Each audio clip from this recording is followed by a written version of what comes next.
మీరు ఇవెందుకు చేయలేదు అవెందుకు చేయలేదు మాట్లాడుతూ ఉన్నారు.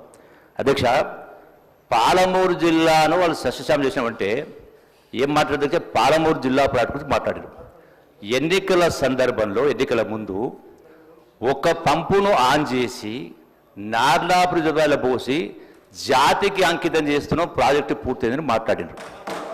నిజమా అబద్ధమా? అధ్యక్ష, ఒకటి ఈరోజు కూడా ఒక సెంటు కానీ ఒక గుంట కానీ ఏ రిజర్వాయర్లకు మొత్తం 5 లిఫ్ట్లు ఉన్నాయి. సెకండ్ లిఫ్ట్ వరకే నీళ్ళు వచ్చే పరిస్థితి లేదు ఈనాడు. రెండవది, ఈనాటికి కూడా కాలువలకు కానీ మిగతా దానికి కానీ ఇప్పటికీ అడ్మినిస్ట్రేటివ్ శాంక్షన్ లేదు. ఇంకా 40-50 వేల కోట్ల రూపాయలు ఖర్చు పెడితే తప్ప నీళ్ళు వచ్చే పరిస్థితి లేదు. నెంబర్ 1. నెంబర్ 2 అధ్యక్ష, మిషన్ భగీరథ గురించి మాట నేను విన్నా అధ్యక్ష. మిషన్ భగీరథ గురించి మాట నేను విన్నా అధ్యక్ష. అదేగా నేను ఈ రోజు కూడా నేను ప్రూవ్ చేస్తా. రెండోది అధ్యక్ష, ఒక నిమిషం, ఇరిగేషన్ నుంచి మొత్తం పాలమూరు జిల్లా చేసినామంటే కాంగ్రెస్ హయాంలోనే ఆనాడు రాజశేఖర రెడ్డి గారు ముఖ్యమంత్రి ఉన్నప్పుడు కల్వకుర్తి లిఫ్ట్ అయినా, భీమా అయినా, నెట్టింపాడైనా, కోయిసాల 8 లక్షల ఎకరాల ప్రాజెక్టు మంజూరు చేసి కాంగ్రెస్ ప్రభుత్వం రూలింగ్లో ఉన్నప్పుడే మొదటి లిఫ్ట్ని పంపు చేసి ఆనాడు శ్రీవారి సముద్రం నింపి నీళ్లు ఇచ్చే కార్యక్రమం చేసిన అధ్యక్ష. వీళ్ళు 10 సంవత్సరాల పరిపాలన చేసిన తర్వాత 8 లక్షల కోట్ల రూపాయలు అప్పు చేసిన తర్వాత ఈనాటికి కూడా ఇదే భీమాలో, ఇదే కల్వకుర్తిలో, ఇదే నెట్టెంపాడులో ఈనాటికి కూడా ల్యాండ్ అక్విజిషన్ కూడా పేమెంట్ కానటువంటి డ్యూస్ చాలా ఉన్నవి. ప్రాజెక్టు పూర్తి కానీ చాలా ఉన్నవి. పూర్తి ఆయకట్టు రాలేదు అధ్యక్ష, ఈనాటికి కూడా రాలేదు అధ్యక్ష. రెండో అధ్యక్ష, ఈనాడు లక్ష్మీదేవపల్లి దాని గురించి చాలా మాట్లాడారు, రిజర్వాయర్ చేస్తామని. రెండో అధ్యక్ష, ఆనాడు కేసీఆర్ గారు కుర్చేసుకొని కట్టిస్తా అన్నారు. అంటే 10 సంవత్సరంలో 2 సార్లు పూర్తి చేస్తా అన్నారు. అంటే 10 సంవత్సరాల కాలంలో 8 లక్షల కోట్ల అప్పు చేసి కూడా మరి ఎక్కడేసే కొంగడు అక్కడ ఉంది అధ్యక్ష. అంటే అందుకనే అధ్యక్ష, రెండవది అధ్యక్ష, ఈనాడు మిషన్ భగీరథ గురించి నేను 100% రుజువు చేస్తా. ఈ రోజున చాలా గ్రామాల్లో, మెజారిటీ గ్రామాల్లో ఎక్కడ కూడా 60-70% విలేజెస్లో నీళ్లు రావటం లేదు. రెండవది అధ్యక్ష, ఏ పద్ధతిలో ఇన్ని వేల కోట్లు ఖర్చు పెట్టి దాని ఏం జరిగిందో తెలుసు నాకు అధ్యక్ష. సర్టిఫికేట్ కూడా చెప్తాం. అంటే ఇప్పటికి కూడా ఆ డిజైన్ ప్రకారం ఎక్కడ కూడా నీళ్లు కరెక్ట్గా రావడం లేదు. నేను రుజువు చేస్తా. ఇంతకుముందు మాట్లాడినారు రామారావు గారు, నేను ఇప్పుడే రుజువు చేస్తాను, నా పదవికి రాజీనామా చేస్తాను. నేను కూడా సిద్ధంగా ఉన్నా అధ్యక్ష. అంటే ఈనాడు పాలమూరు ప్రాజెక్ట్ అయినా ఇతర ప్రాజెక్టులు కూడా చాలా జరిగినాయి, చాలా లోపల పడ్డాయి. రెండోది, అక్కడ కాళేశ్వరం గురించి మాట్లాడు. మరి కాళేశ్వరంను ఆ స్థాయిలో ఇన్ని వేల కోట్లు ఖర్చు పెట్టి, 8 లక్షల కోట్లు ఖర్చు పెట్టి ఏం జరిగింది తెలియదు అధ్యక్ష. ఈనాడు రెండవది, ఈనాడు దీని గురించి మాట్లాడుతూ ఉన్నారు. ఎందుకు మీరు రైతు భరోసా లేదు చేస్తున్నారు, వాళ్ళు చేస్తున్నారు, వీళ్ళు చేస్తున్నారు, ఇదేందుకు చేస్తున్నారు, అదేందుకు చేస్తున్నారు మాట్లాడుతున్నారు. దీనికి కారకులు ఎవరైతే అధ్యక్ష?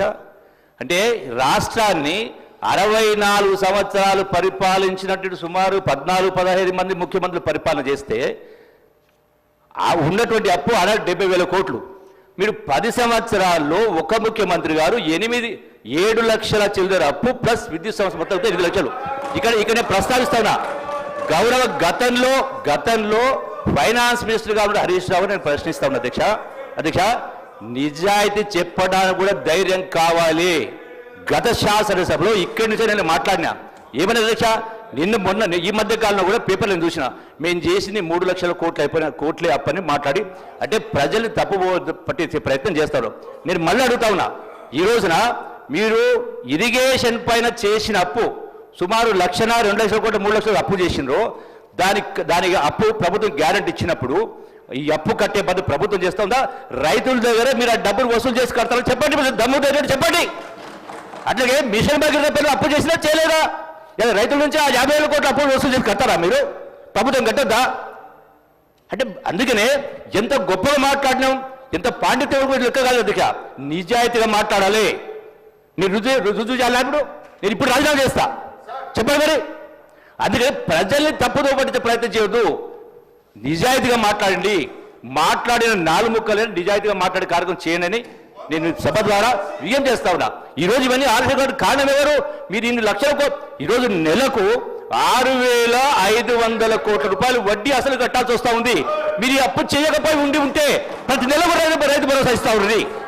ఇంత అప్పు చేయకుండా ఉంటే, 2,000 కోట్లు వడ్డీ కట్టకుండా ఉంటే, దీని మొత్తం కారకులు మీరై మళ్ళీ తగుదనమ్మా అని ఆరోపణ ఎంతవరకు సమంజసం, ఎంతవరకు న్యాయం అధ్యక్ష?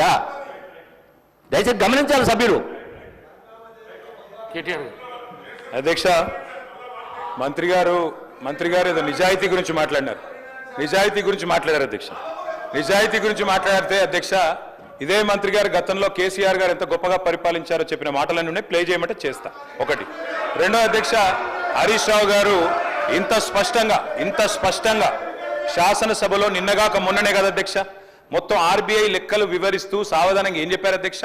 సంవత్సరానికి మా ప్రభుత్వం, కేసీఆర్ గారు ప్రభుత్వం చేసిన అప్పు 40,000 కోట్లు అయితే మీ ప్రభుత్వం సంవత్సరంలోనే చేసిన అప్పు 1,27,000 కోట్లు. ఇది ఆర్బీఐ లెక్క. రేవంత్ రెడ్డి లెక్కనో జూపల్లి కృష్ణారావు లెక్కనో చెల్లది, ఆర్బీఐ లెక్కనే చెల్తది. అధ్యక్ష, వాళ్ళు ఒకటే అబద్ధాన్ని 100 సార్లు చెప్పి నిజం చేద్దాం అనుకుంటే ప్రజలు నమ్మరు అధ్యక్ష. ఇంకొక మాట చెప్తా ఉన్నా అధ్యక్ష, మంత్రి గారు చెప్తున్నారు, ఏదేదో చెప్తా ఉన్నారు, రాజీనామా చేస్తా, ఇది చేస్తా, అది చేస్తా. అధ్యక్ష, ఇదిగో మహబూబ్ నగర్ లెక్క ఇది అధ్యక్ష. మహబూబ్ నగర్ లో